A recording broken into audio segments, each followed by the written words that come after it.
नौशर अफरोज़ मां अवांखे update कंदालू। Report करे भाई रिजवान अली जुमानी।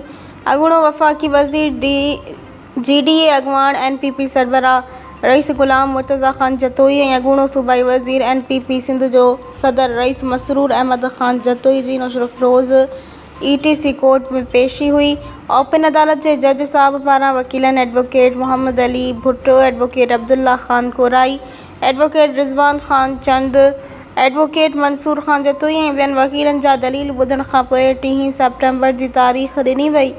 जतोई भाइरनि खे तारीख़ मिलण खां अॻूणो वफ़ाकी वज़ीर GDA अगवान NPP सरबराह रईस मुर्तज़ा ख़ान जतोई कोर्ट ॿाहिरां मीडिया खे ब्रीफिंग ॾींदे उन मौक़े ते रईस शकील ख़ान जलबाणी, अली बख्श ख़ासकेली, गुलाम रसूल पीरज़ादो, साफ़ी रिजवान आलिमानी, साफ़ी ज़हीर अली चांडियो, वडेरो इमरान चंड, वडेरो जहांगीर सोलंकी, लाला अतीक पठान ऐं ॿिया केतिरा ई पार्टी वर्कर जतोई भाइरनि सां गॾु अदालत ॿाहिरां गॾु हुआ।